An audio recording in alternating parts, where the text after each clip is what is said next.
le Tifron, c'est un dialogue de jeunesse. Traditionnellement, on divise en trois la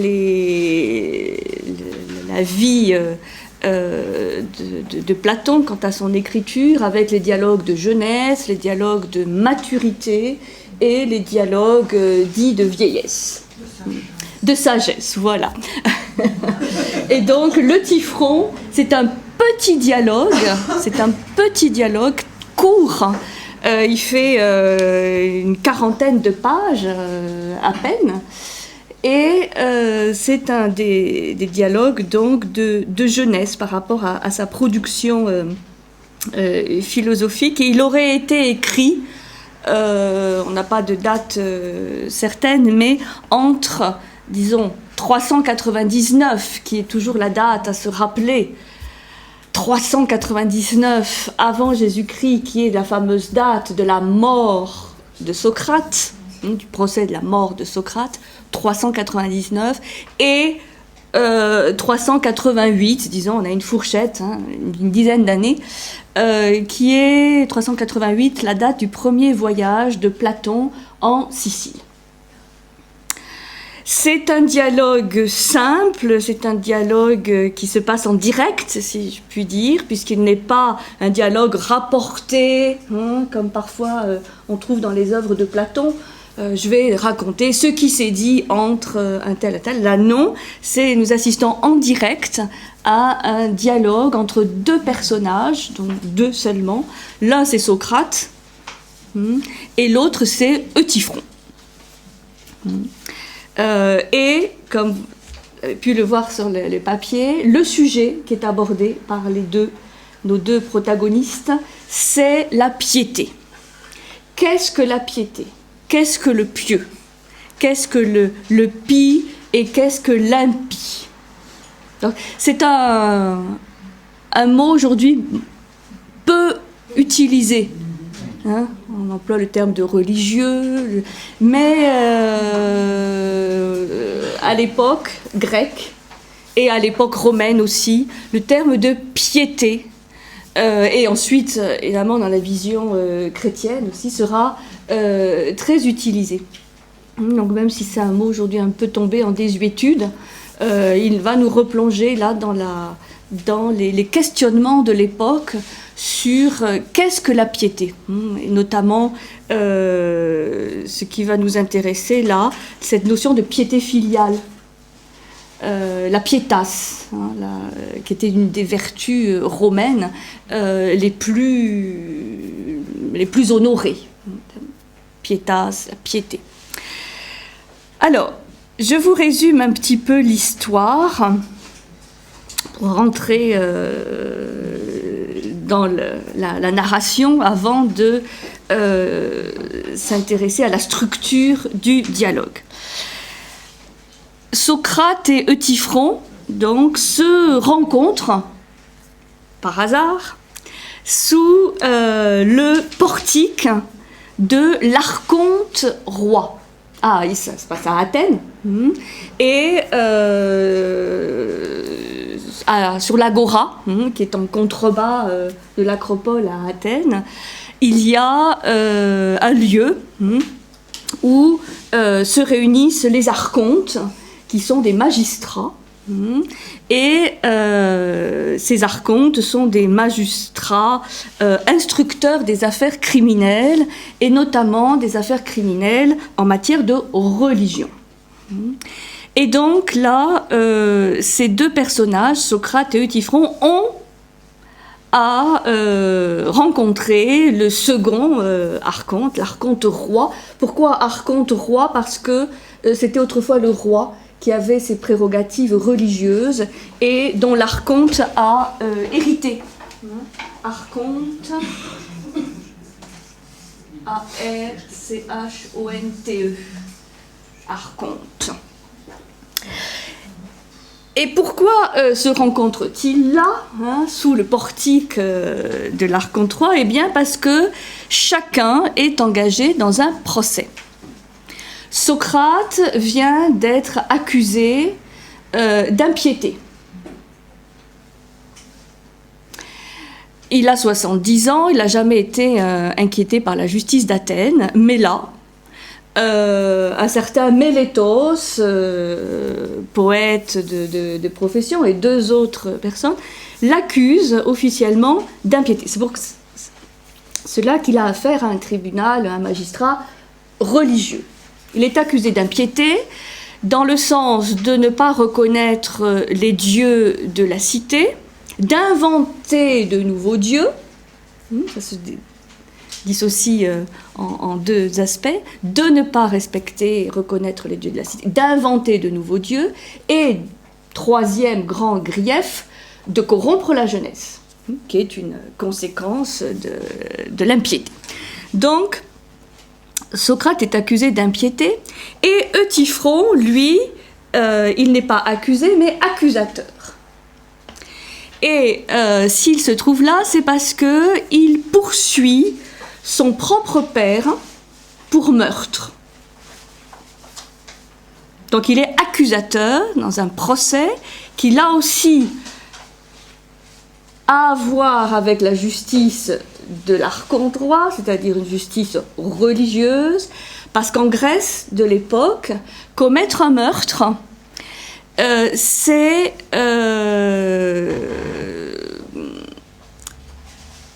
être à l'origine d'une souillure. Et cette souillure est d'ordre religieux. C'est la raison pour laquelle les meurtres, quand on poursuit quelqu'un pour meurtre, ce n'est pas simplement la justice temporelle qui intervient, mais le magistrat chargé des affaires religieuses, puisqu'il va falloir voir comment expier cette souillure qui est de nature religieuse. On reviendra sur ce point, parce qu'en Grèce antique, cette notion de souillure et donc d'expiation ou de purification est très très importante. Et il va falloir donc comprendre comment les criminels, on leur demande d'expier leurs fautes, pas simplement d'un point de vue légal, mais aussi d'un point de vue religieux, par purification, cette fameuse catharsis, qui signifie purification. Donc ça fait partie du fond grec très important. À ce sujet, il y a un très très bel ouvrage de Dodds sur les Grecs et l'irrationnel, où il explique comment on passe par exemple entre la mentalité grecque et la mentalité chrétienne, du sentiment de honte au sentiment de culpabilité. C'est intéressant parce qu'en Grèce, on ne connaît pas la culpabilité. Par contre, on connaît le sentiment de honte et de souillure, dont il faut absolument se purifier. Et le châtiment n'est pas simplement une condamnation, mais c'est une occasion pour le criminel de se laver de la souillure qu'il a connue en commettant sa faute. Ça, c'est important. Alors, Euthyphron poursuit son père pour meurtre. Ça a de quoi choquer. Et notamment, ça choque Socrate. Parce qu'il n'est pas courant, dans la Grèce de cette époque, de poursuivre ses parents, même pour meurtre. Alors, pour faire comprendre pourquoi Euthyphron poursuit son père pour meurtre, et c'est un meurtre qui s'est passé dans des conditions très particulières, je vais vous lire le début du récit où Euthyphron explique le pourquoi de son accusation, parce que c'est important pour la suite.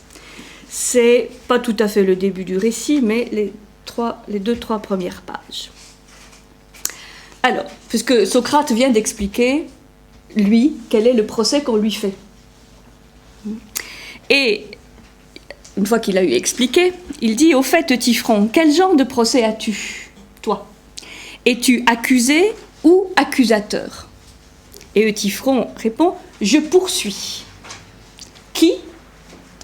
quelqu'un dont la poursuite me fait à nouveau passer pour fou. Pourquoi? Là, c'est le dialogue entre Socrate et... Poursuis-tu un oiseau en vol? Il s'en faut de beaucoup qu'il vole. Il se trouve que c'est un vieillard d'un âge très avancé.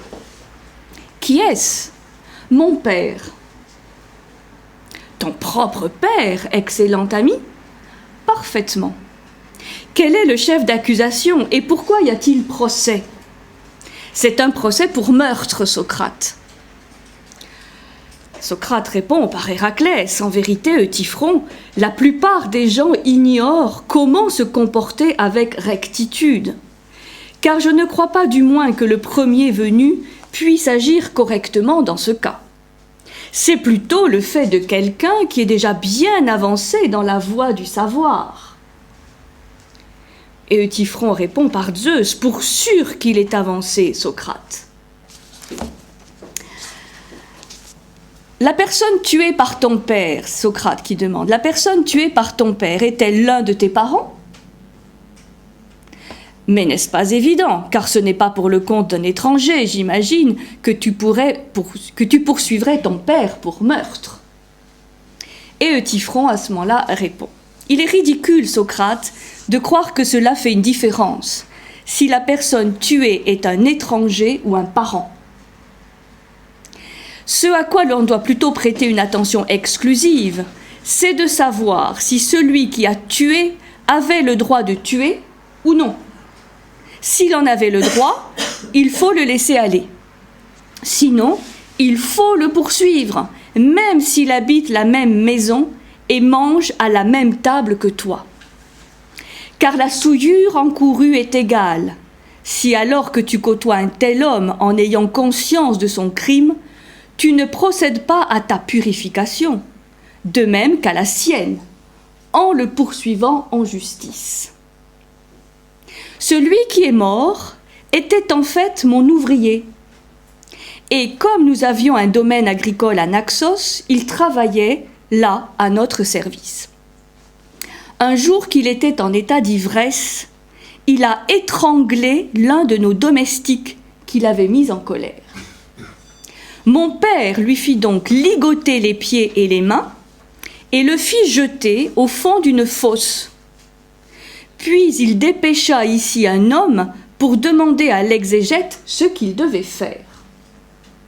Pendant ce temps, mon père s'inquiétait peu de l'individu ligoté et s'en désintéressait, sous prétexte que c'était un homicide et que ce ne serait pas bien grave s'il venait lui aussi à mourir, ce qui précisément ne manqua pas de se produire.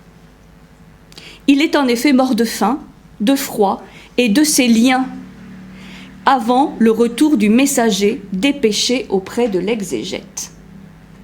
Voilà donc les faits pour lesquels mon père et mes autres parents s'indignent, de ce que, pour le compte d'un meurtrier, je poursuive mon père pour meurtre.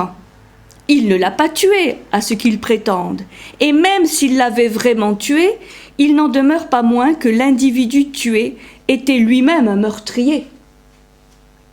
Si bien qu'il ne faut pas se faire de soucis pour un tel individu, sans compter qu'il est impie pour un fils de poursuivre son père pour meurtre. Mais ils ne savent pas bien, Socrate, quelle est la position du divin concernant le pieux et l'impie. Socrate lui répond, « Mais toi, Euthyphron, au nom de Zeus, crois-tu donc connaître ce qu'il en est du divin ? De même que des choses pieuses et impies, avec une telle exactitude, que les événements s'étant déroulés comme tu le dis, tu ne crains pas de poursuivre ton père sans être à ton tour en train de commettre un acte impie ?» Et Euthyphron lui répond, « Je ne serais bon à rien, Socrate, et Euthyphron ne se distinguerait en rien de la masse des hommes si je n'avais pas une connaissance exacte de toutes ces choses. » Voilà donc le problème posé. Bon, compris, un journalier qui tue un domestique et à son tour, donc, le père d'Euthyphron le ligote, le met dans une fosse en attendant de savoir ce qu'il faut faire. Le problème, c'est que l'aller-retour entre Naxos et Athènes étant un peu long, ce journalier, qui n'est pas un esclave, hein, ce journalier qui a tué le domestique, meurt. Et Euthyphron, en prêtre spécialiste des affaires religieuses qu'il est, considère qu'il est de son devoir et qu'il est donc pieux de poursuivre son père pour meurtre. Bien que la personne tuée ne soit pas un parent ni un proche de la famille. Et donc, Socrate est étonné, parce que ce n'est pas commun. En Grèce, la piété filiale est le summum de la piété religieuse. Donc, poursuivre son père n'est pas commun. C'est la raison pour laquelle Socrate dit à Euthyphron, si tu fais ceci, c'est que tu dois en connaître un rayon sur ce sujet de qu'est-ce qui est pieux et de ce qui ne l'est pas. Et c'est la fameuse ironie ou ignorance socratique de dire, bon, bah alors, ça tombe bien, parce que tu vas m'expliquer, toi qui sais, ce que c'est que la piété, parce que, comme ça, je vais apprendre de toi, et lorsque j'aurai mon procès à moi, je vais pouvoir dire à ceux qui m'accusent, mais vous savez, j'ai reçu les leçons de Typhon, spécialiste des affaires religieuses, et donc moi je vais vous expliquer ce que c'est que la piété, et que c'est de la folie que vous m'accusiez d'impiété. Bon, vous voyez, c'est le jeu, disons, de Socrate, qui attend donc de Typhon à ce qu'il lui explique qu'est-ce que c'est que la piété, et donc quels sont les critères du pieux et de l'impie. Pas pour savoir de manière théorique ce que c'est que le pie ou l'impie, mais surtout pour que ça puisse être des critères d'action quotidienne. Bon, Socrate est à la fin de sa vie, mais ce qui intéresse toujours Socrate dans ces questions, c'est pas de savoir pour savoir, mais de savoir pour conduire sa vie de la manière la plus, justement, morale possible, et d'éduquer, de pouvoir éduquer, et notamment les jeunes. D'où cette accusation de corruption de la jeunesse qu'on lui a fait, parce que ce qui intéressait Socrate, c'était surtout l'éducation. Et le fait de pouvoir avoir une cohérence entre sa pensée et ses actes. Donc voilà le sujet qui est très intéressant, alors qui n'est probablement pas un sujet inventé, puisque Euthyphron est un personnage qui probablement a vraiment existé, et que cette mise en scène, ce cas, a vraiment existé, parce qu'il est quand même assez particulier. Alors, avant de rentrer dans la structure du dialogue, qu'est-ce qui est intéressant d'étudier dans ce dialogue de l'Euthyphron ? Parce que même s'il est un dialogue de jeunesse et s'il est court, il est assez exemplaire de la pensée du Socrate. Vous savez, on ne connaît Socrate que par Platon. Et certains disent qu'il y a eu le Socrate socratique, et puis, c'est-à-dire le vrai Socrate, et puis le Socrate revu et corrigé par Platon. Donc là, comme on est dans un dialogue de jeunesse, on peut penser qu'on est dans un dialogue qui nous met en face du Socrate, et du Socrate historique, avec notamment cette obsession et cette quête de thèmes éthiques. Et là, nous sommes avec la piété et comment se conduire de manière pieuse, vraiment dans un domaine purement éthique. Le fait aussi que Socrate va chercher et va pousser Euthyphron dans ses retranchements pour avoir des définitions. les plus universelles et les plus générales possibles de qu'est-ce que la piété. Donc on a un des exemples peut-être les plus parfaits, les plus aboutis de la dialectique socratique. Avec ce fameux double mouvement de montée, d'ascension dialectique, où on va, à partir d'éléments et d'exemples particuliers, essayer d'avoir des définitions ou des réponses générales, et ensuite la descente, c'est-à-dire la descente dialectique, où, à partir des éléments généraux qu'on a trouvés, on essaie de les diviser et de les appliquer, de voir si en tout cas ce qu'on a trouvé marche dans un certain nombre d'exemples multiples. Donc c'est le double mouvement d'ascension du multiple à l'un et la descente de l'un au multiple. Ça, le mouvement de yo-yo, je dirais, dialectique socratique. Et là, on l'a bien dans ce dialogue, cet exemple de dialectique. Le fait que Socrate invoque son ignorance, ça c'est courant, et utilise aussi cette fameuse ironie dans le sens de considérer son interlocuteur comme celui qui va lui apprendre. Et on verra peu à peu le réel sens de cette ignorance. Parce qu'on dit fait toujours dire à Socrate, la seule chose que je sais, c'est que je ne sais rien.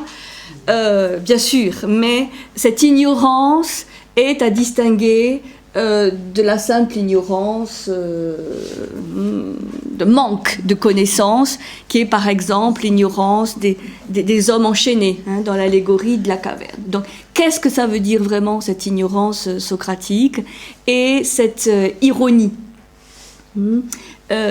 qui, quelque part aussi quand même, motive l'interlocuteur, parce que vous verrez qu'il y a bien des moments où l'interlocuteur est vraiment découragé et a envie que d'une chose, c'est de partir. Ce que fait d'ailleurs Euthyphron à la fin du dialogue. C'est pour ça que c'est un des dialogues aussi qu'on appelle aporétique, c'est-à-dire qui finit sur une aporie, c'est-à-dire une impasse, c'est-à-dire qu'en fait, on n'a pas la définition de la piété. Alors là aussi, il faut bien faire attention et prendre cette notion d'aporétique ou d'aporie avec prudence, parce que comme un certain nombre d'exégètes, je considère que ce n'est pas une aporie, enfin en tout cas dans le cas de Euthyphron, puisque même si ça peut être une aporie pour Euthyphron, qui lui est un petit peu dépassé par les événements et s'en va, il n'a pas tout très bien compris de l'enjeu, au moins pour Socrate, ce dialogue lui a apporté des clarifications et il y a vraiment une construction qui s'est faite. Et donc, on n'a pas tourné en rond. Ce dialogue a servi à quelque chose, il a été utile, et même, de mon point de vue, on a la réponse à la fin. Ça, c'est un peu pour vous tenir en haleine aussi. Donc, aporie, oui, peut-être, mais pour qui ? Dernier élément très important, très important par rapport à ce dialogue, c'est qu'il nous montre une des thèses les plus célèbres défendues par Socrate, qui est que la vertu morale est un savoir. Là, nous avons l'exemple de la piété. Mais ça pourrait être le courage, la justice, la bonté, toutes les vertus morales, pour Socrate, sont un savoir. C'est-à-dire que pour être vertueux, il faut connaître, il faut savoir. Et c'est pour ça qu'il faut s'interroger sur ce qu'est la vertu. C'est pour ça que Socrate n'a qu'une obsession dans ses dialogues, c'est de faire définir les choses. Qu'est-ce que la vertu ? Qu'est-ce que la justice ? Qu'est-ce que la piété ? Qu'est-ce que la bonté ? Puisque pour lui, celui qui sait est vertueux. On lui fait souvent dire « nul n'est méchant volontairement ». Ça veut dire que celui qui connaît, celui qui sait, et qui sait ce que c'est que la vertu, par exemple, est forcément vertueux, et que c'est une condition C'est la condition sine qua non, c'est la condition nécessaire et suffisante pour être vertueux, c'est de savoir ce que c'est que la vertu. Et si l'homme ne l'est pas, c'est qu'il est encore ignorant. Mais il peut savoir et refuser. Non. Pour Socrate, non. À partir du moment où il sait, c'est-à-dire qu'il connaît, son comportement ne peut être que conforme à ce qu'il sait. Si le comportement est en contradiction avec la vertu en question, c'est qu'il lui reste encore des choses à connaître. C'est qu'il est encore ignorant. Et c'est un des aspects de l'ignorance socratique. Je sais que je ne sais rien. Je sais que j'ai encore à apprendre. Pas que je ne sais rien, mais que je ne suis pas encore allé jusqu'au bout de la connaissance. C'est la vertu science, on dit, la vertu savoir. Savoir ce qu'est la vertu, c'est l'acquérir. Savoir ce qu'est la vertu, c'est l'acquérir. Pour Socrate, hein. Et le désir de savoir est aussi un désir de s'améliorer, de se rendre meilleur. Donc, ce n'est pas une recherche théorique. C'est ça qu'il faut bien comprendre. Et c'est là où parfois il y a le décalage entre Socrate et ses interlocuteurs, qui à un certain moment abandonnent le débat en disant « Socrate, vraiment, tu nous fatigues. » Parce qu'ils ne comprennent pas la nécessité vitale qui est celle de Socrate de savoir pour vivre, et pas de savoir simplement pour savoir. Donc avec le Tifron, on a un bel exemple de dialogue qui met en application ceci. Alors, donc, les personnages, bon, c'est assez clair. Eutyphron, qui est alors selon les traductions, un devin, un prêtre, en tout cas quelqu'un qui se considère lui-même comme un spécialiste des questions religieuses. Donc, qui sait normalement ce que c'est que la piété et comment agir de manière pieuse. Un expert et un représentant, alors ça je vous passe toutes les interprétations changeantes qui ont été faites sur le personnage au cours du XXe siècle, mais disons qu'aujourd'hui on est revenu à l'interprétation initiale qui est dire que c'est un représentant de l'orthodoxie, c'est-à-dire de la croyance religieuse traditionnelle populaire. Pas ni un fou, ni un excentrique, mais quelqu'un qui représente, disons, la croyance religieuse commune, l'orthodoxie religieuse de l'époque. Et Socrate, bon, je ne le présente pas, on connaît bien. Donc, on a dans ce dialogue un double paradoxe, si vous voulez. On a d'un côté Socrate qui est considéré comme l'homme le plus juste d'Athènes, qui est condamné pour impiété, et qui est considéré comme un sophiste et condamné. Et de l'autre, cet homme qui, pour aider à la purification, la sienne et celle de son père, intente un procès juridique. C'est ça qui est intéressant, c'est que ce dialogue va être le début d'une réflexion majeure entre le domaine du religieux et le domaine du politique. Puisque si Eutyphron avait voulu simplement purifier son père, ou permettre à son père de se purifier, et à lui-même aussi de la souillure, il aurait pu faire des rites religieux, des rites de purification strictement religieux. Pourquoi intenter un procès ? C'est-à-dire mettre la loi dans cette histoire. Vous voyez, c'est une réflexion en fait extrêmement profonde et qui est toujours d'actualité. d'une certaine manière, entre les domaines respectifs du politique et du religieux. Puisque là, c'est ça qui est intéressant dans le comportement de Tifron, on peut juger qu'il y a une certaine incohérence. Pourquoi ce procès juridique alors qu'il aurait pu gérer l'affaire d'un strict point de vue religieux? Vous voyez le problème. Donc, là, on a deux questions évidemment initiales, mais qui débouchent sur plein d'autres questions. Le procès fait à Socrate est-il juste? Le procès que Tifron intente à son père est-il juste? Et ceci va déboucher sur de nouvelles interrogations possibles entre le politique et le religieux.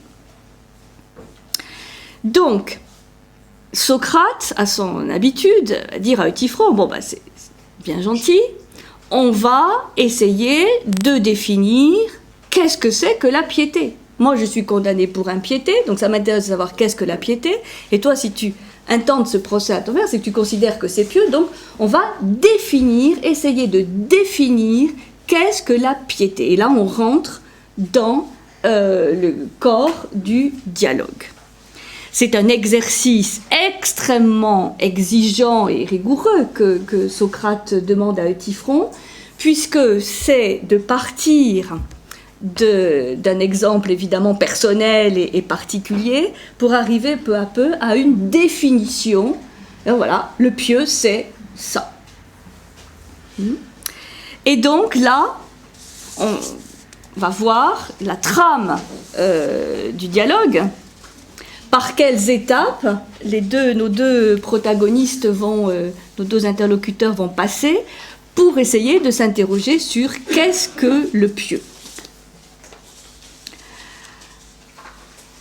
Et nous avons plusieurs étapes. Alors là, je vous propose de regarder cette page-là où il y a la partie grisée, hein, pour poursuivre un petit peu le dialogue.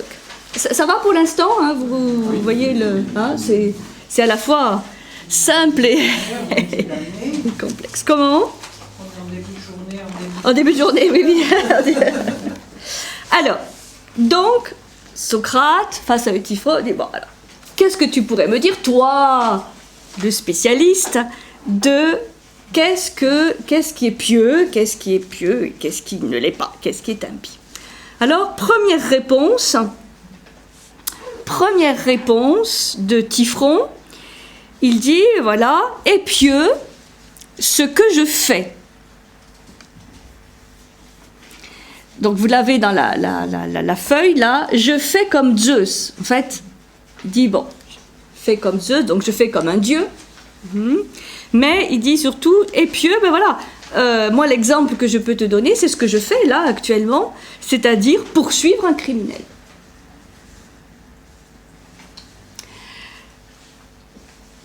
C'est la première réponse de Tifron.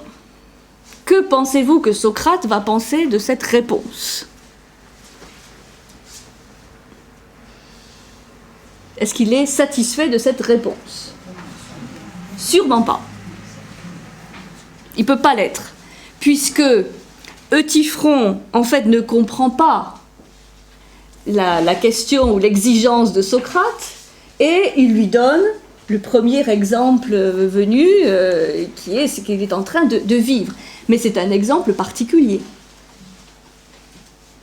Donc, évidemment, Eutyphron, se contentant d'une image ou d'un exemple, simplement d'un exemple de piété, ne quitte pas, pour Socrate, le domaine de l'opinion. Donc, il ne s'est pas élevé dans la réflexion pour essayer de définir ce qui est pieux. Il lui donne simplement un exemple. Et donc, Socrate lui rappelle les exigences rationnelles et il lui dit, mais tu sais, peut-être, il n'y a pas que ça qui peut définir la piété. Tu me donnes un exemple, mais peut-être il y a d'autres choses qui peuvent être considérées comme pieuses.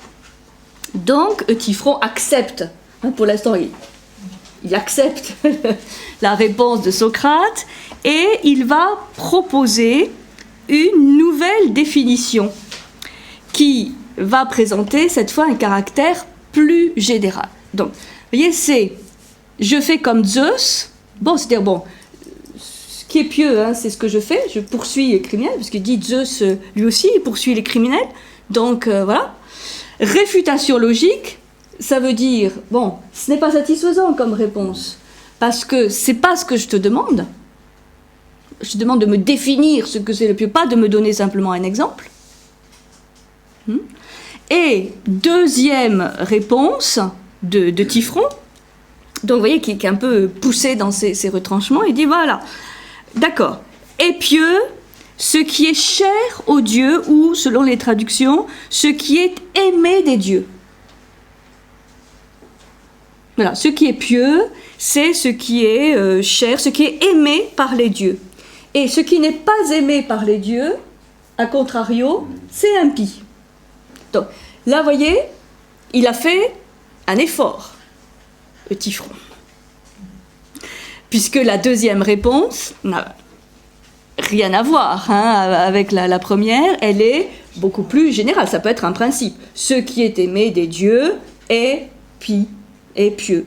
Ce qui n'est pas aimé des dieux est impie. C'est une définition générale. Socrate est content. Mais, correction logique.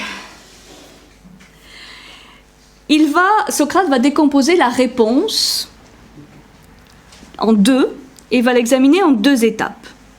Ce qui est aimé des dieux. Bon, il y a le mot aimer et il y a le mot Dieu. Il va d'abord répondre sur les dieux. Et Socrate répond à Euthyphron, tu sais, les dieux, au moins les dieux de la religion commune et populaire, ils sont souvent pas d'accord entre eux. Ils ont des différends. Regarde l'Iliade, où tel dieu défend tel héros, tel autre dieu défend tel autre, donc ils sont pas d'accord. Donc comment peux-tu dire ce qui est pie est aimé des dieux, puisqu'une même chose peut être aimée par l'un et pas aimée, voire haïe, détestée par l'autre. Donc c'est pas possible. Il le prend à son propre piège, puisqu'il s'appuie sur la religion de l'époque. Il n'a pas toujours été celle-ci, mais où on voit des dieux qui sont humains, qui sont jaloux, qui sont agressifs, qui sont colériques, qui sont partiaux, sont pas du tout des dieux parfaits. Donc c'est pour ça qu'ils ont des différends entre eux, qu'ils se disputent et qu'ils ont chacun leur héros favori. Bon, il y a à relire l'Iliade. Donc, tu peux pas, il lui répond, tu peux pas donner cette réponse, ça n'est pas logique. Deuxièmement, et là c'est un peu plus subtil comme argument, il lui dit, ce n'est pas parce qu'une chose est aimée des dieux qu'elle est pieuse. Ce n'est pas parce qu'elle est aimée des dieux qu'elle est pieuse, mais c'est à l'envers. C'est parce qu'elle est pieuse qu'elle est aimée des dieux. Bon, là, on commence à rentrer dans le côté un peu technique qu'il y a dans les dialogues. Parfois, ça nous fait décrocher. Voilà. Et dans le Typhon, il y a aussi cet aspect-là. À un moment, il faut vraiment s'accrocher. C'est simplement ce que Socrate dit à Euthyphron, c'est « tu fais une erreur. Tu inverses la cause et l'effet. Tu prends pour effet ce qui est la cause et pour cause ce qui est l'effet. Donc, réfutation logique. » C'est pour vous montrer le côté logique, hyper rationnel de la dialectique socratique. Donc, Socrate, il n'agit pas simplement selon ce que lui dit ou lui dit pas son daimon.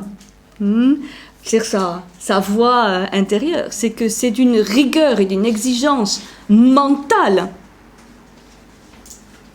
très importante. Et c'est la raison pour laquelle, en général, la plupart des interlocuteurs s'en vont.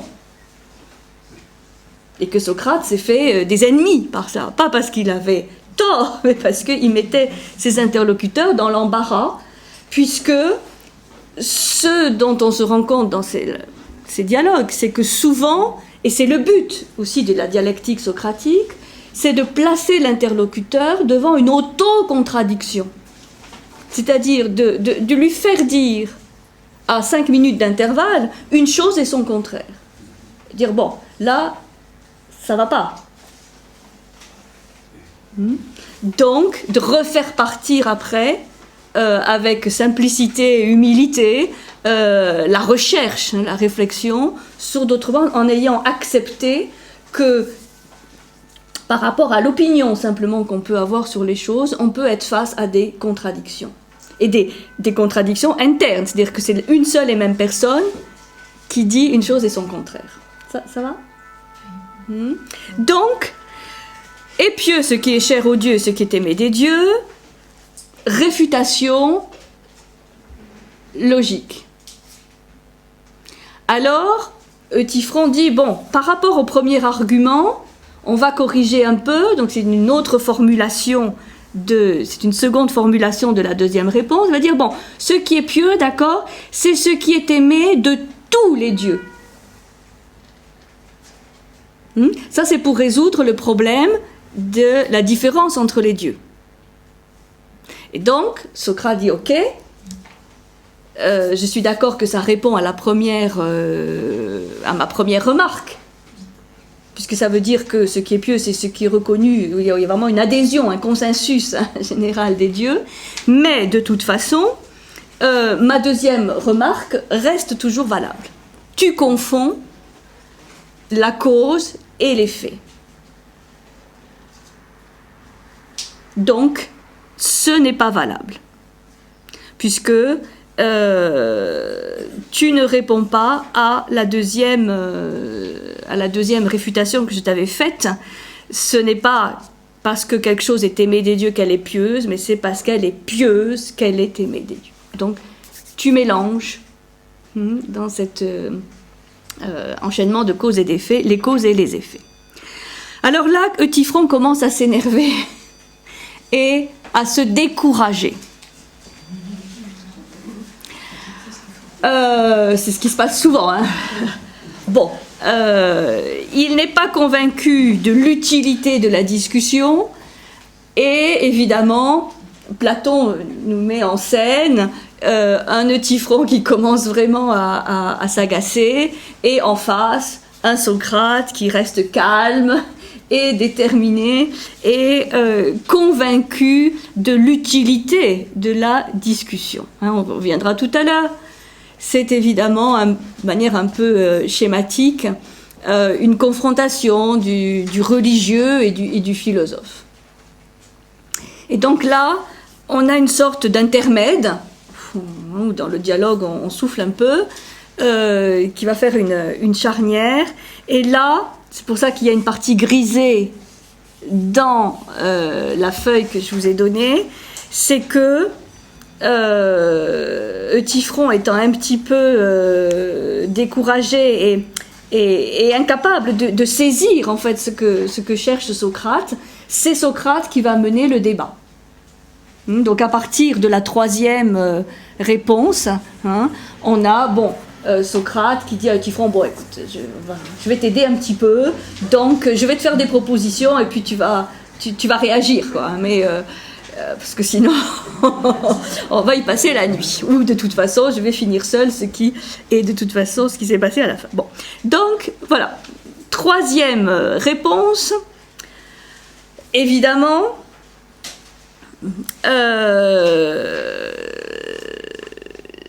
la problématique de Socrate étant la piété, mais aussi de s'interroger sur ce qui est juste, pour savoir si le procès qu'on lui intente est juste ou pas. Il va lui proposer une réponse, une définition, qui est celle que vous voyez là en 3. Tout ce qui est pieux est juste. Alors tout d'un coup, là, on voit cette notion de justice.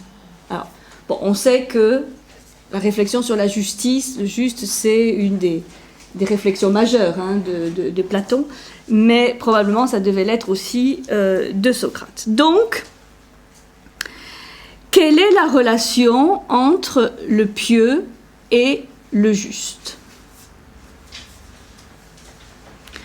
Tout ce qui est pieux est juste, dit Socrate. Alors Socrate fait lui-même la question. Est-ce que ça veut dire que tout ce qui est pieux est juste, implique que tout ce qui est juste est pieux? Est-ce qu'il y a entre les deux notions une relation de la partie au tout, comme on dirait aujourd'hui en mathématiques des ensembles, est-ce que l'un est un sous-ensemble de l'autre? Est-ce qu'il y a des choses qui sont ni pieuses ni justes? Enfin bon, comment ça se passe? Et là, Euthyphron lui dit, écoute, là, je sais pas trop quoi dire. Je n'en sais rien. Là, ça me dépasse un petit peu, quoi. C'est pieux, juste, bon, c'est un peu compliqué. Alors, pour l'aider, et pour nous aider aussi à nous, Socrate va proposer deux analogies. Alors là, ce n'est pas repris dans le schéma général, mais il va lui proposer deux analogies pour lui faire comprendre le questionnement de la partie et du tout. Et de la relation qu'il peut y avoir entre des notions peut-être un peu proches, mais qui ne sont pas identiques. Il va lui donner deux exemples qui sont intéressants. La crainte et le respect. Je vais t'expliquer un peu, je vais te faire deux analogies. Par exemple, les notions de crainte et de respect. Ça y est pas? Non. Ces deux analogies qui ne sont pas strictement dans l'argumentation du dialogue, c'est pour ça qu'elles ne sont pas reprises dans l'argumentaire, mais qui sont très importantes là, dans ce dialogue, mais de manière générale. Quand on commence un des interlocuteurs, c'est souvent Socrate, commence à faire une analogie, il faut y prêter beaucoup d'attention parce que ça aide, c'est un outil très important dans la dialectique platonicienne. Ça permet quoi l'analogie? Ça permet de sortir un peu du questionnement dans lequel on est, qui est quand même pieux, juste, c'est pas évident, de donner des exemples peut-être plus concrets, mais qui sont analogues, c'est-à-dire qui résultent de la même problématique. Donc ça permet de prendre du recul, un peu de distance par rapport à la question posée, mais d'apporter une image d'analogie. C'est, ah ben oui, ce qu'on peut dire de ça, alors on pourrait le dire de ça. Donc vous voyez, l'utilisation de l'analogie est très très important dans la dialectique platonicienne. Mais tout exemple n'est pas une analogie. Pour faire vraiment une analogie, il faut vraiment trouver la même problématique, mais dans un autre plan. Par exemple, avec la crainte et le respect, c'est des choses plus simples que la piété et le juste. Puisque des exemples de choses que l'on craint, ou de gens que l'on craint, ou de situations que l'on craint, ou que l'on respecte, disons, c'est plus courant. Donc on va pouvoir avoir un raisonnement par rapport à la crainte et au respect, qu'on va pouvoir ensuite appliquer de manière analogique, analogo, c'est-à-dire c'est le même dialogue, la même intelligence. On va pouvoir appliquer la même intelligence sur notre exemple de départ. Donc ça, c'est un outil très important, l'analogie, utilisé par Platon. Et j'insiste sur ce point parce qu'aujourd'hui, on a perdu un petit peu cette idée de l'analogie, qui n'est pas simplement un exemple, parce que pour faire vraiment une analogie, c'est vraiment un exercice mental. C'est-à-dire de vraiment dire quelle est la même problématique dans un autre plan. Et souvent, on n'a pas cette rigueur analogique, on donne des exemples, mais qui ne sont pas sur le même plan. Et c'est pour ça qu'il y a tellement de dialogues de sourds, de mauvaise compréhension. Donc, Socrate dit, par exemple, la crainte et le respect. Je peux craindre des choses que je ne respecte pas forcément. Je peux craindre la maladie, je peux craindre une personne, ça n'implique pas le respect.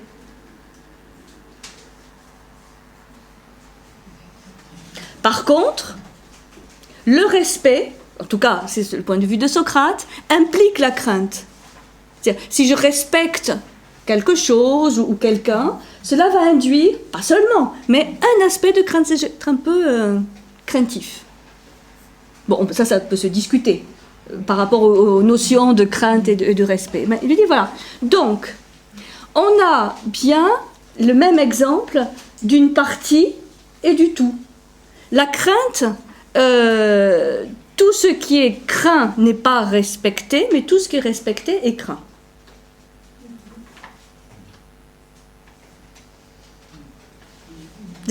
Pour lui, dans le respect, il y a cette notion de crainte. Je dis, bon, ça après, mais ce qui est plus important, c'est de comprendre le mécanisme de l'analogie. Selon Socrate, alors il définit, avant de commencer l'analogie, la crainte, le respect. Non. Non, c'est supposé connu. Oui. Ah oui, non, parce que là, on s'en sort plus. Si en faisant des analogies, on reprend, alors qu'est-ce que... Non, là, non. C'est supposé, courant, enfin, admis, bon, on sait tous ce qu'on craint, ce qu'on respecte, c'est justement des exemples plus quotidiens qui permettent de considérer que, bon, ben, et c'est pour ça donne un fondement qu'on ne remet pas en cause et qui ensuite permet de remonter à la question du départ, c'est-à-dire de la relation entre le pieux et le juste. Donc, vous voyez, comme il dit, tout ce qui est pieux est juste, mais tout ce qui est juste n'est pas forcément pieux. Enfin, la relation de la partie au tout, c'est ça qui veut mettre en avant.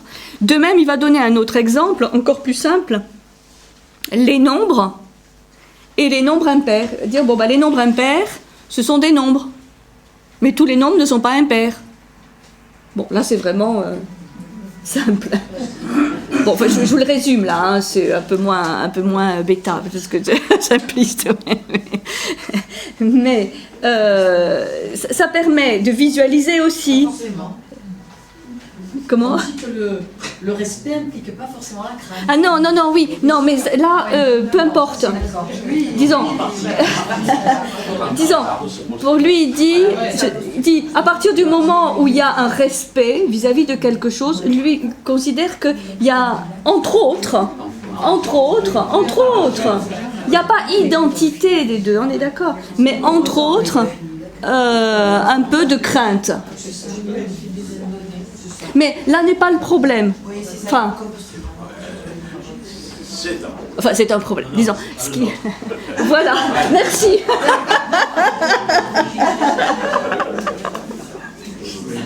Disons, le sujet du dialogue n'est pas qu'est-ce que la crainte, qu'est-ce que le respect. D'accord ? C'est considéré comme connu. Parce que sinon, là c'est pas une analogie, c'est une digression. Ce qui m'intéresse à vous expliquer ça, c'est le rôle de l'analogie. Et justement, pas de la digression. D'accord. Donc on va considérer, comme Socrate, que crainte et respect, donc c'est un peu la relation du parti, comme les nombres et les nombres impairs. Donc l'ensemble des nombres impairs fait partie de l'ensemble des nombres, mais il y a toute une partie des nombres qui n'est pas impair. C'est comme il y a toute une partie du respect qui n'est pas la crainte. Et la crainte peut être une toute petite partie de l'ensemble respect. Mais il y a donc un rapport de la partie et du tout. Donc, ça c'est pour faire comprendre la notion du pieux et du juste. Donc, première alternative, vous voyez, dans le schéma, la piété et la justice entretiennent-elles un rapport de la partie au tout?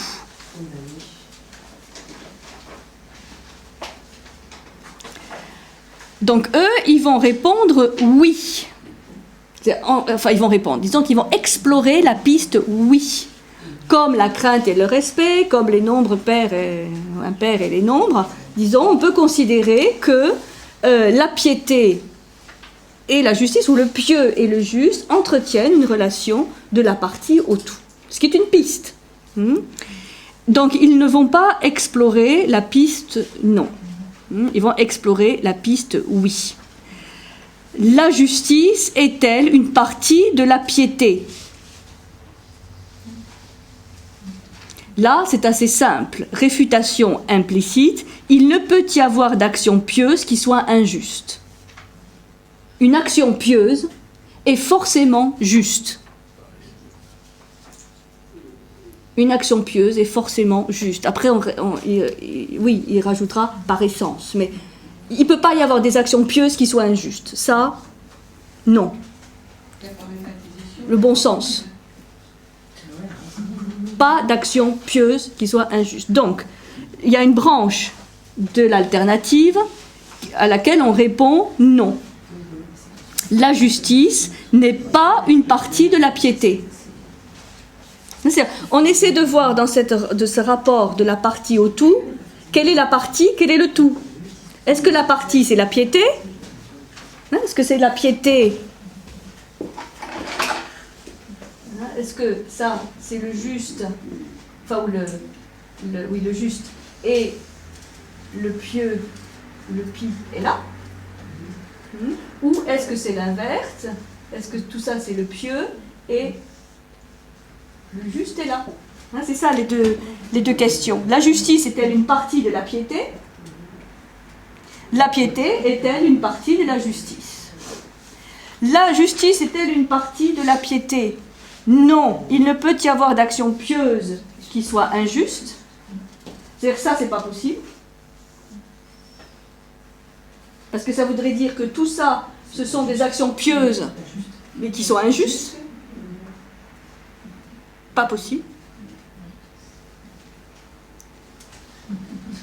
Donc, on va explorer l'autre alternative. On a l'ensemble juste et on a ici le pieux. Donc, la piété est-elle une partie de la justice? Ah. Ça veut dire que tout ce qui est pieux est juste. Par analogie, c'était le respect et la crainte. Donc, ils vont explorer, à partir de l'idée de Socrate d'introduire la notion de juste, ils vont explorer la... Oui, pardon, oui. C'est la question. La question, à ce moment-là, elle est ouverte. Après, on va voir comment ils vont y répondre. Ça va?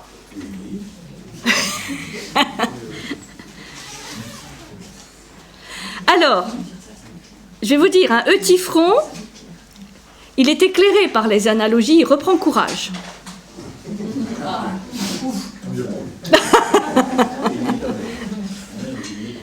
Oui, c'est pour dire, l'analogie, c'est important.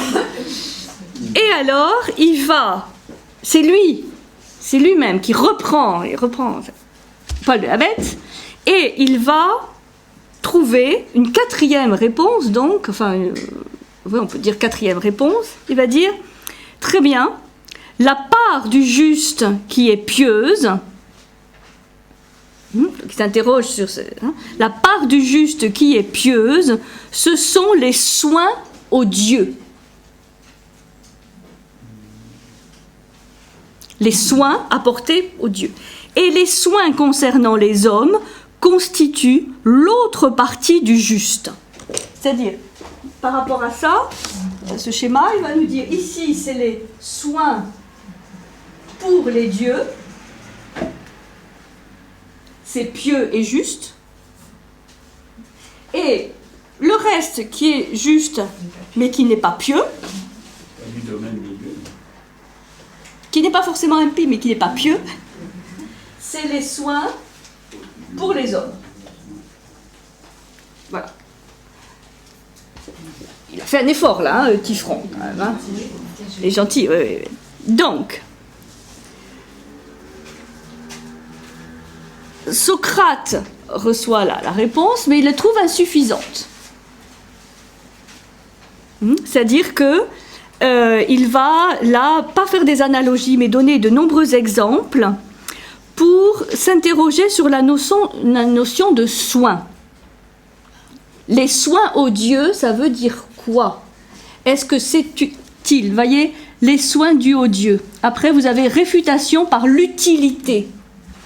Quelle est l'utilité de ces soins aux dieux? À quoi ça leur sert? À quels besoins ça répond? Est-ce que ça les rend meilleurs? À quoi ça sert?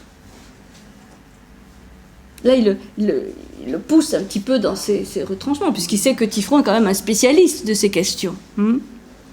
Donc,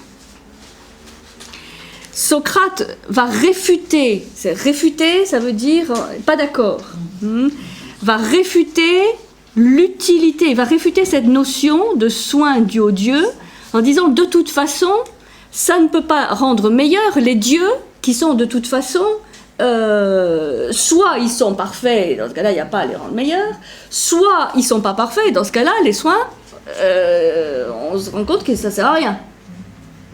Parce que si c'est pour les rendre meilleurs et que ça ne les rend pas meilleurs, donc on ne peut pas définir la piété par un des objets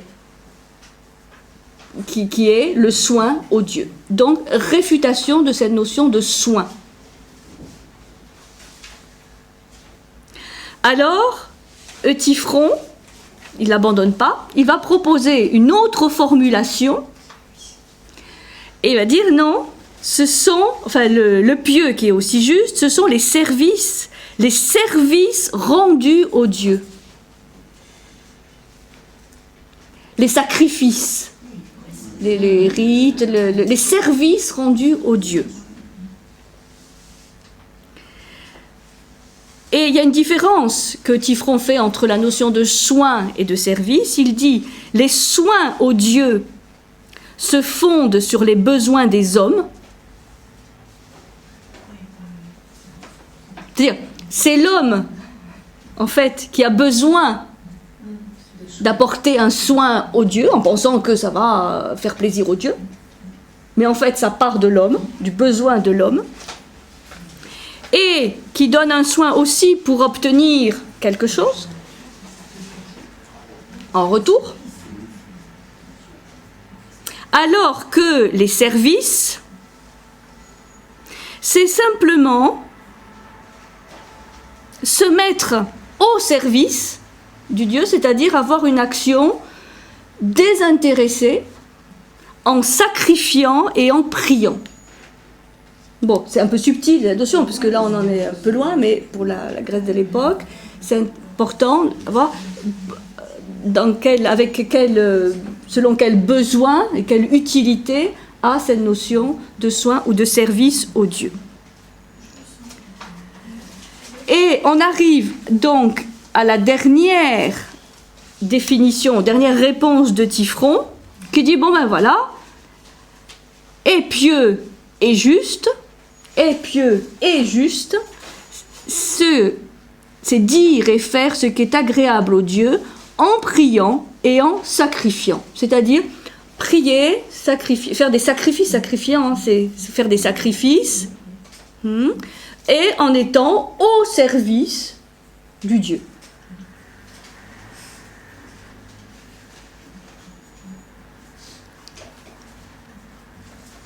C'est pour lui, comme il dit, un savoir-dire, un savoir-faire, un mode de relation désintéressé de l'homme au Dieu.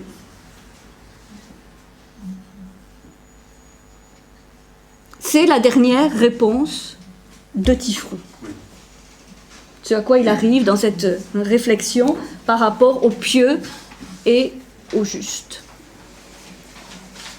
Bon, on va faire une petite pause. Mais il n'a pas réfuté le service des dieux, là. Il a réfuté, qu'est-ce qu'il a dit au service des dieux, là, et tu as dit la réfutation aux soins. La réfutation. La réfutation au service, qu'est-ce qu'il a dit? C'est le même, disons, Socrate a du mal à accepter cette idée de service désintéressé. Il reste sur cette idée que même le service est une sorte de tractation, d'échange commercial. C'est-à-dire, je te donne, mais je reçois en retour. C'est-à-dire, c'est cette... Il n'est pas au même niveau que l'homme. Ça peut exister Oui. parce qu'il y a une hiérarchie. Oui, le problème est de savoir qu'est-ce qu'attend l'homme de son rite, de son sacrifice.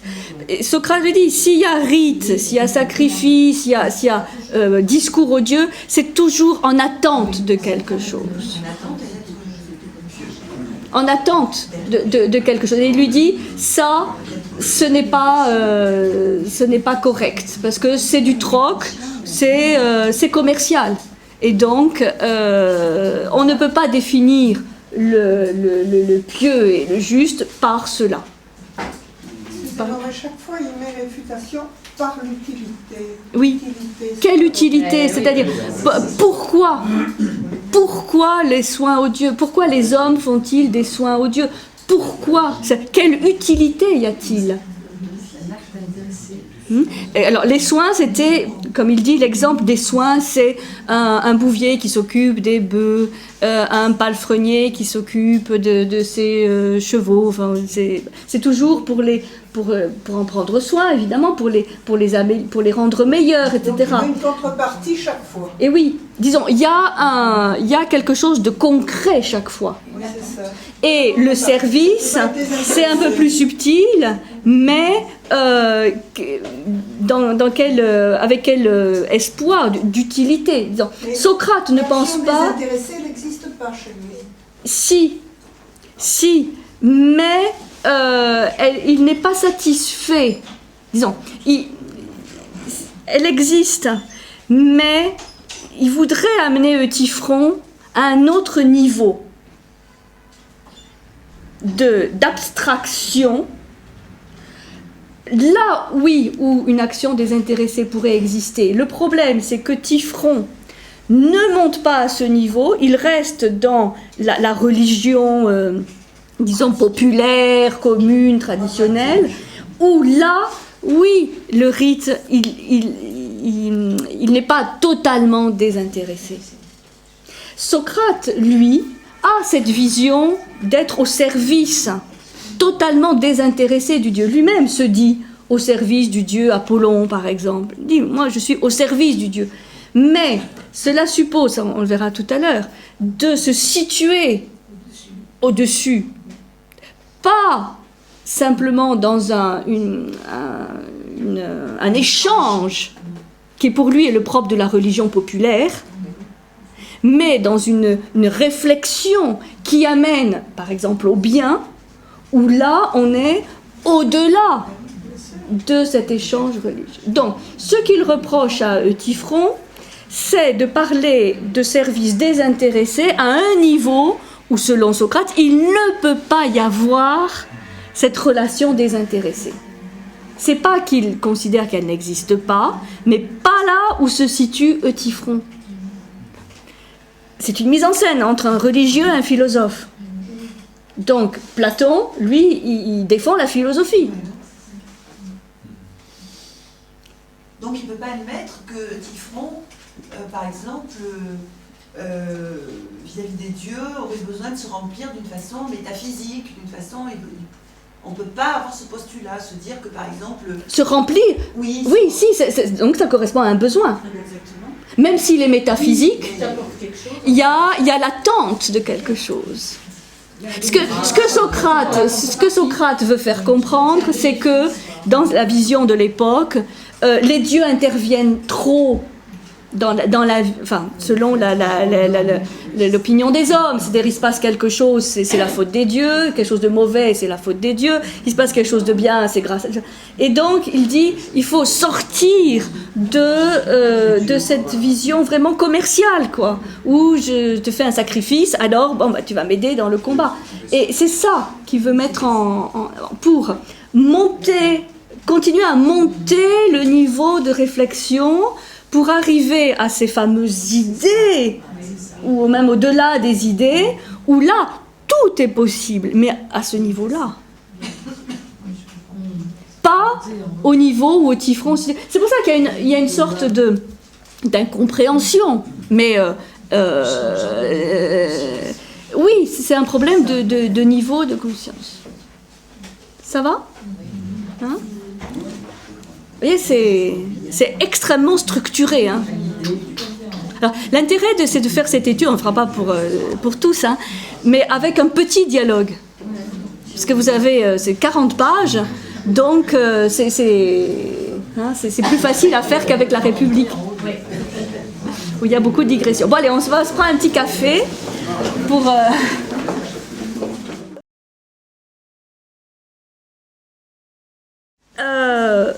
Essayons d'y voir clair sur la fin. Parce qu'évidemment, le dialogue ne va pas être vécu de la même manière par Socrate et Euthyphron. Dans la dernière réponse de Euthyphron, le pieux sait dire et faire ce qui est agréable aux dieux en priant et en sacrifiant. Bon, ça ne satisfait pas Socrate. Puisqu'il dit, bon, c'est un savoir-dire, un savoir-faire, mais on ne m'enlèvera pas de l'idée que c'est une relation, c'est une sorte de relation commerciale, hein, et qu'il juge indigne, et même immorale, puisqu'à la limite, ça peut même finalement corrompre les dieux, si les dieux sont corruptibles. Donc, et c'est là où on en vient... Vous compreniez la logique. À l'autre, il faut l'autre feuille. Où, finalement, Socrate dit non. C'est-à-dire, si c'est ça la conclusion de la piété est-elle une partie de la justice, eh bien, non. Donc là, l'autre feuille, vous avez une bonne explication. La voie gauche et la voie droite, bon, disons. La voie gauche, les deux branches de la deuxième alternative, hein, je lis ce qui est en bas, les deux branches de la deuxième alternative aboutissent à une impasse. C'est là où on a l'aporie. Il s'agissait de la voie de gauche. Pour que le dialogue reprenne, il faudrait revenir à la première alternative et choisir la voie de droite. C'est-à-dire que le questionnement, la justice est-elle une partie de la piété ou la piété est-elle une partie de la justice, n'aboutit pas. Là, oui, on arrive à une sorte d'aporie dans le sens où Socrate dit non. Le pieux n'est pas une partie du juste et le juste n'est pas une partie. Donc, ceci amène à voie droite, puisqu'il y a une relation entre le pieux et le juste, ça qui a été posé, disons, par Socrate, puisque le juste n'est pas une partie du pieux et puisque le pieux n'est pas non plus une partie du juste, alors nécessairement, le pieux est juste et le juste est pieux. C'est-à-dire que finalement, et c'est là où il n'y a pas forcément d'aporie, c'est-à-dire d'impasse, pour Socrate, c'est qu'il va finir par expliquer qu'il y a une identité, une relation d'identité entre le pieux et le juste. C'est-à-dire que, en fait, les deux se superposent. Les deux se superposent, mais Socrate va définir le juste comme, et c'est là où on voit cette théorie des idées un peu en gestation, qui sera ensuite hyper formalisée par Platon, qu'en fait le juste est l'essence du pieux. C'est-à-dire, dans un langage, disons, rapide, on va dire le pieux et le juste et le juste et le pieux, c'est-à-dire il y a correspondance, il y a identité, et pieux ce qui est juste et juste ce qui est pieux, puisqu'il n'y a pas de relation, de la partie au tout. Donc, La conclusion logique de Socrate, s'il n'y a pas de relation à partir de tout, c'est que les deux concepts sont identiques. Il y a un principe d'identité entre le pieux et le juste. Donc, le pieux est le juste. Simplement, c'est là où elle rajoute quelque chose de plus. Que vous voyez dans l'autre, la première feuille grisée, qui n'est pas dans l'autre, la notion de respect, d'honneur et d'attention. C'est-à-dire qu'il va rajouter ces notions dans la piété, de respect, d'honneur, d'attention, pour, disons, expliquer un petit peu mieux ce que Euthyphron entendait par les services aux dieux. C'est ça que je disais au départ, on n'a pas vraiment une aporie pour Socrate, puisque lui, il a avancé dans le questionnement, puisqu'il arrive à l'idée que le juste est l'essence du pieux. C'est-à-dire, par rapport à la fameuse ligne que va expliquer Platon ensuite dans la République, on est monté le long de la ligne depuis l'opinion, la croyance, qui est largement répandue, mais qui est du monde sensible. On est monté à l'intelligible avec cette idée du juste. Donc, le juste est l'essence du pieux. C'est la même chose, mais l'un dans le monde sensible, l'autre dans le monde intelligible. Mais avec cette notion qui n'est pas expliquée dans Euthyphron, parce qu'on est encore dans un dialogue de jeunesse de Platon, qui va donner par la suite la notion de participation. C'est-à-dire le pieux participe du juste, il est un reflet du juste. Alors, après, on va s'interroger sur ce que, là, on va déborder un tout petit peu Euthyphron, s'interroger sur ce que Socrate entend, et donc Platon entend par le juste. Puisque là, il introduit cette notion du juste qui ne vient pas de Euthyphron, évidemment, mais qui vient de lui. Donc, être juste, c'est pour Socrate traiter chacun selon son être, c'est-à-dire selon son essence, en oubliant les déterminations accidentelles. Ça, c'est une définition qu'on peut donner du juste. Traiter chacun selon son essence, en oubliant les déterminations accidentelles.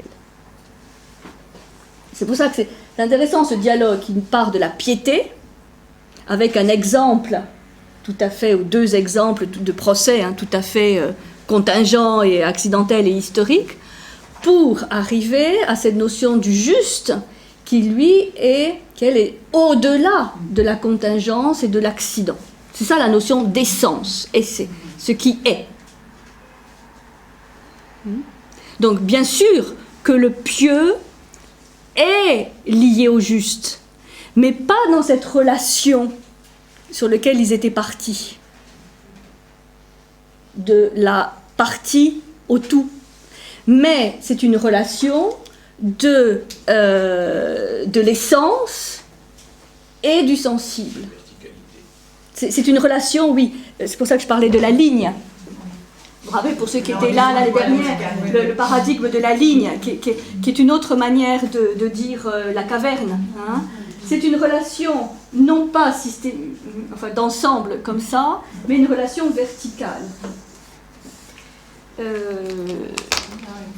Une relation verticale où, disons que la piété va être là et le juste ici.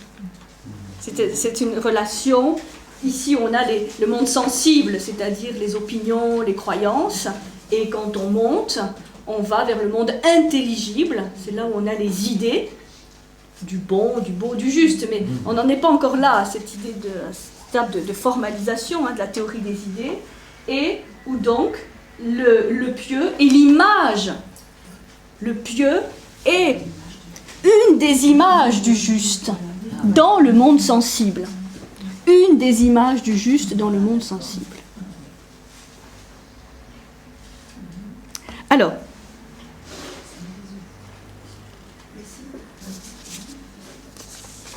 on va, je vais vous expliquer 2-3 autres choses. Donc là, le dialogue se termine. Eutyphron s'en va.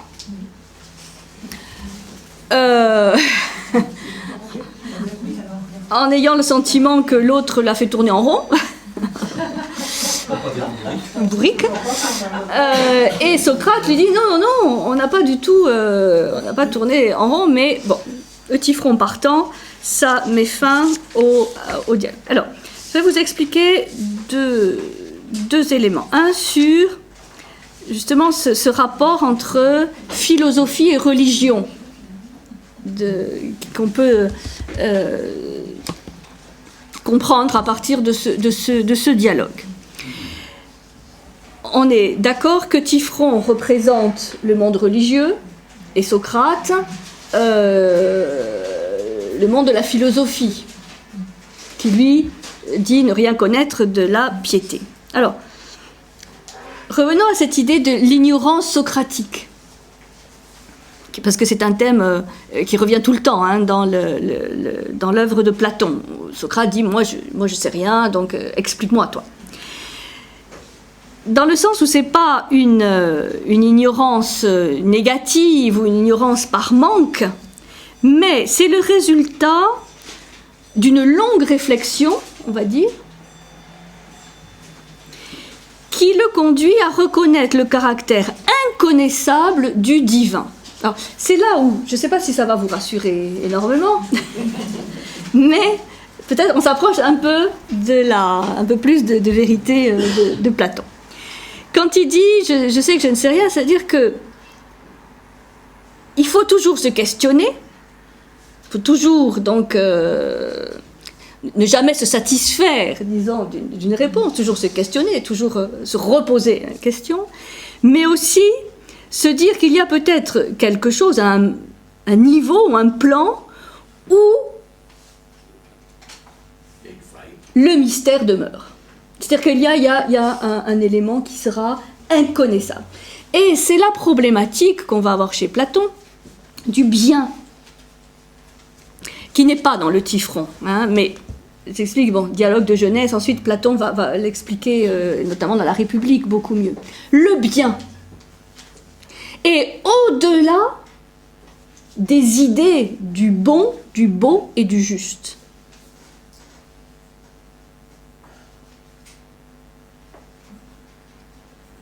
Il est indéfinissable, ce que Platon appelle le principe hypothétique, c'est-à-dire au-delà de toutes les hypothèses, au-delà du rationnel, au-delà de l'intelligible même. Et c'est une notion donc très, très inconfortable.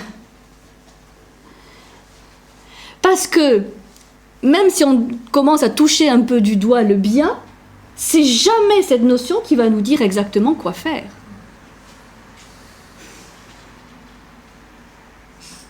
Et c'est pour ça que Socrate explique qu'au peuple, il faut une morale assez simple, pour avoir des critères assez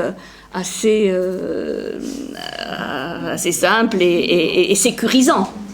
Parce que dès qu'on touche à ces idées, même les idées, et ne parlons pas du bien, il y a un principe d'incertitude, faille. Et c'est ça qui est intéressant. Mais qui suppose, et c'est le propos essentiel de Socrate et de Platon, qui est que pour arriver là, pour assumer ne serait-ce que l'idée de cette faille du bien, il faut éduquer. Il faut éduquer. Le problème essentiel est l'éducation.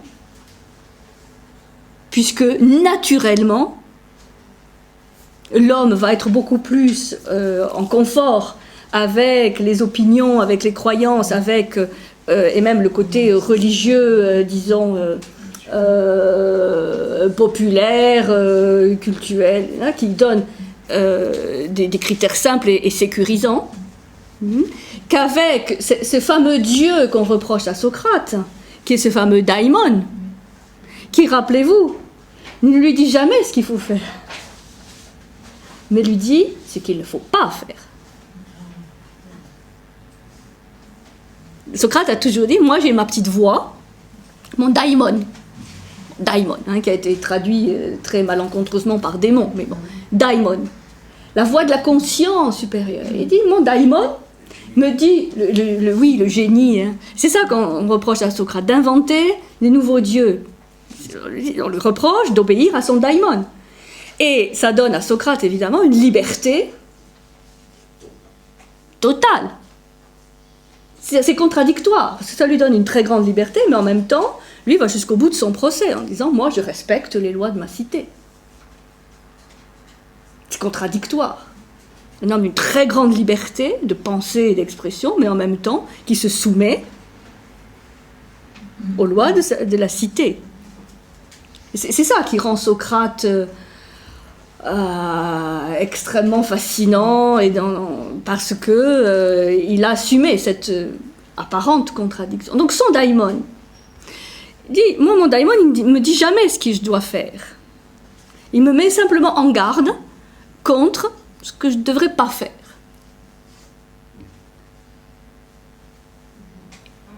Et c'est pas facile d'agir sans savoir quoi faire. Si on dit, bon, il ne faut pas faire ça, bon, ok, mais alors, qu'est-ce que je dois faire? Le daimon, il ne répond pas. C'est pour ça que ça ouvre sur une dimension, là, du religieux, juste qui est très subtile, et qui ne peut se vivre bien qu'à un certain niveau de conscience. C'est pour ça que Socrate va vivre et mourir, et Platon aussi, pour éduquer les gens à faire cette ascension. Pour ça que Platon utilise ni les poèmes, ni la prose, ni la poésie pour ses œuvres, mais le dialogue. Parce que pour lui, ce dialogue est l'outil essentiel de l'éducation. Pour sortir de l'opinion, pour sortir de la croyance, pour juger, pour questionner, pour réfléchir et monter. Ensuite, on redescend pour voir si ce qu'on a trouvé est correct. Et on remonte pour arriver à cette notion de justice, que est juste, être juste vis-à-vis de quelqu'un, c'est lui donner selon son essence, en fonction de sa nature et de ses actes, mais en fonction de l'essence de la personne. Donc, Euthyphron vis-à-vis de son père, il aurait fallu qu'il saisisse l'essence du père pour savoir ce dont il avait fondamentalement besoin. Pourquoi? Pour évoluer. Parce que la notion d'éducation chez Socrate ou Platon est toujours dans cette perspective d'évolution, de devenir meilleur. Pourquoi éduquer? Pas simplement pour monter, descendre, réfléchir, mais pour appliquer ceci dans la vie quotidienne et s'améliorer, devenir citoyen, responsable, plus juste, oui, meilleur. Donc c'est dans une perspective évolutive. Donc, mis à la place de Euthyphron, la question de Socrate, on a dit, bon, le père, il a besoin de quoi? Pas simplement pour se purifier de la souillure du meurtre qu'il a laissé faire, mais pour sa propre évolution, pour son éducation intérieure. Et c'est là où ça commence à devenir compliqué. Parce qu'il n'y a pas de critères généraux.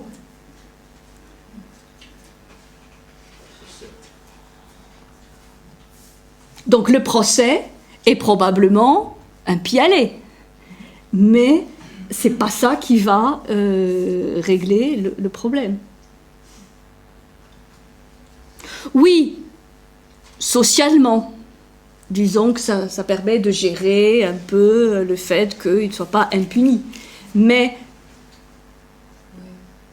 disons que c'est un pis-aller.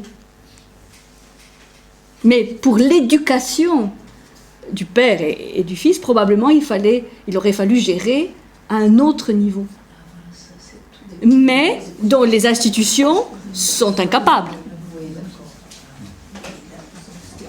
C'est peut-être pour ça que c'est pas si mal que ça de rester dans le domaine du politique. où ils se soumettaient à des lois. Oui, disons, ce que Socrate explique, c'est que ça peut donner un minimum de cohésion sociale, de vie sociale minimale.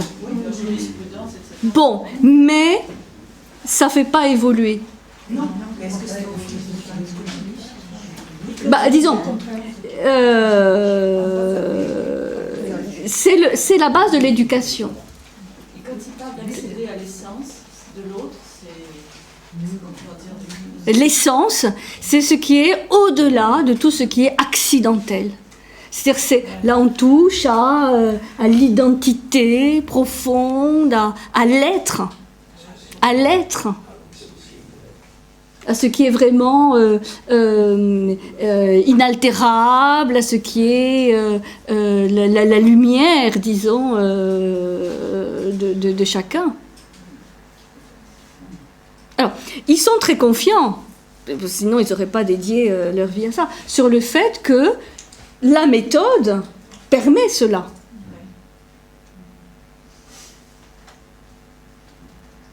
Le fait de réfléchir, de ne pas se contenter, donc Socrate,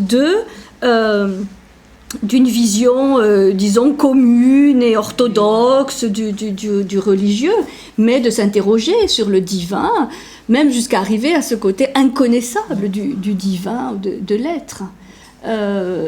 Mais que c'est ça la mission de l'homme. C'est qui va imager avec la caverne. Des hommes enchaînés, il faut vraiment pousser pour qu'ils puissent monter hors de la caverne, voir quoi ? Le soleil, puisque le soleil est une image du bien. Pour faire comprendre un petit peu ce que c'est que ce bien, il utilise l'image du soleil. Le soleil qui permet de voir, de mieux comprendre aussi les ombres. Quand la personne redescend dans la caverne. Donc, pour Socrate, la philosophie et la religion, disons la religion commune, populaire, sont deux démarches différentes. Et lui, évidemment, il se fait le défenseur de la philosophie comme réflexion sur les valeurs, seule réflexion capable de réaliser la piété véritable. Donc, pour Socrate, être pieux, c'est philosopher, c'est chercher l'essence, se mettre en quête des véritables valeurs qui se reconnaissent à leur universalité et à leur fondement rationnel. Universalité, c'est un critère.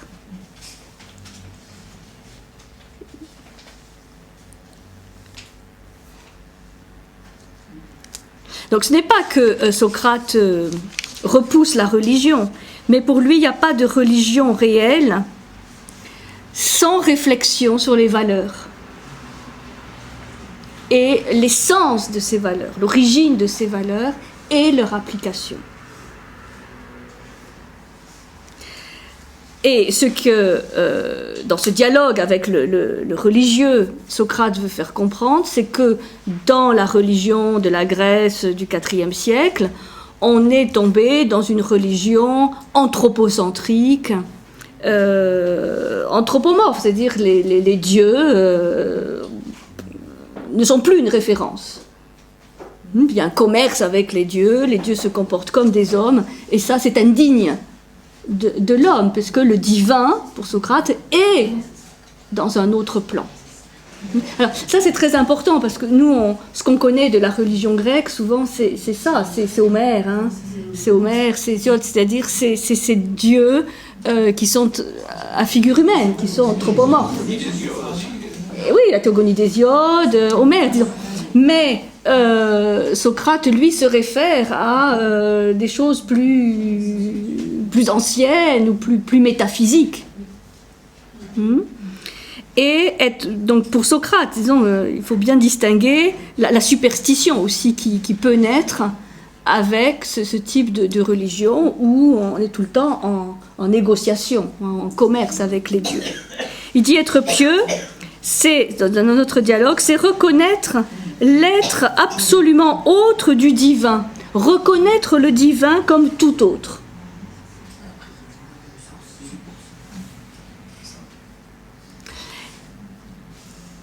Alors, ça, c'est pas aussi évident parce qu'il y a eu beaucoup de confusion là-dessus. Comme disait Épicure, alors c'est nier les dieux de la foule, ce n'est pas être impie. C'est simplement refuser la superstition et la croyance aveugle. Et Épicure disait aussi, l'impie n'est pas celui qui fait table rase des dieux de la foule, mais celui qui pare les dieux des représentations de la foule. Tout ça pour expliquer que Socrate n'a rien d'un impie. Il n'avait pas à être accusé d'impiété, puisque il ne faisait pas non plus table rase des dieux de la foule. Il comprenait que la foule avait besoin de ce type de dieu, mais lui prônait, disons, un autre plan, une autre relation plus complexe, plus subtile avec le divin. Et l'exemple, c'est avec ce fameux daimon. Donc, ce dialogue mené par Socrate est vraiment animé par une volonté d'intérioriser cette notion de piété. Et d'arriver peu à peu à cette idée du bien comme un principe universel inconditionné. C'est pour ça que c'est très difficile à imaginer, parce que c'est un principe inconditionné, qui est au-delà de tous les conditionnements possibles. Pour Socrate, si la piété ne se fonde pas sur une véritable exigence morale, elle n'est au mieux que l'expression d'un conformisme social. C'est ça qu'il va reprocher dans la vision de Tifron, d'être un conformisme social utile, certes, à la cité, mais injustifiable, car reposant sur des valeurs relatives. Donc il comprend que pour le consensus, la cohésion sociale quotidienne, ça puisse être utile, mais il ne s'en satisfait pas.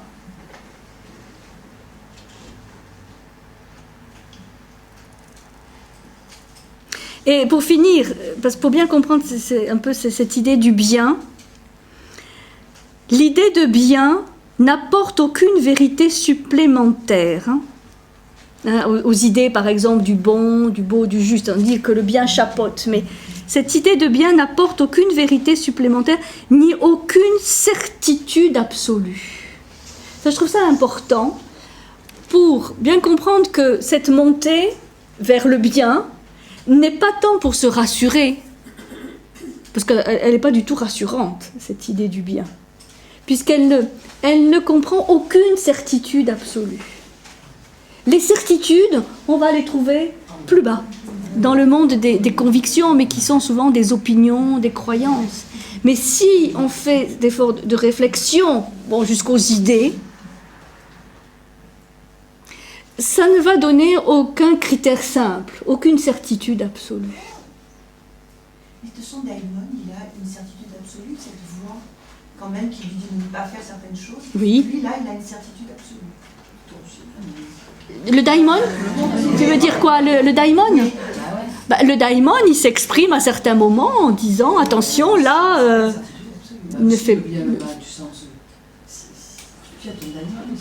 Alors justement, ce qui est important, c'est de comprendre que par rapport aux catégories habituelles de la morale, du bien et du mal, on est au-delà. Le bien est au-delà, selon la formule, au-delà du bien et du mal, disons comme c'est communément admis. C'est pour ça que Platon va arriver à la conclusion que pour pouvoir vivre, disons, en justice et en harmonie sociale, il faudrait que ceux qui ont le pouvoir soient ceux qui ne le veulent pas, c'est-à-dire les philosophes. C'est-à-dire des gens préoccupés par l'éducation. Parce que sinon, ça ne marche pas. Donc c'est une exigence de justice. Je répète, pour Platon, le juste, être juste, c'est donner à chacun selon son être. Sauf qu'il n'est pas prouvé qu'il sache exercer le pouvoir. Qui? Ben, les philosophes. Oui, Qui puissent la former. oui, mais pour lui, ça ne peut pas être pire. Disons, Platon est convaincu que celui qui gère bien le pouvoir est celui qui ne le recherche pas. Et rappelez-vous, la caverne, il faut les pousser. C'est contemplatif. Parce que c'est très beau d'être en face du soleil, c'est contemplatif. Mais il faut les pousser pour qu'ils reviennent dans la caverne, pour éduquer et pour délivrer les concitoyens.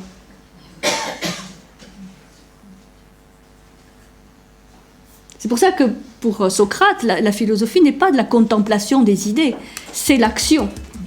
Et notamment l'action d'éducation.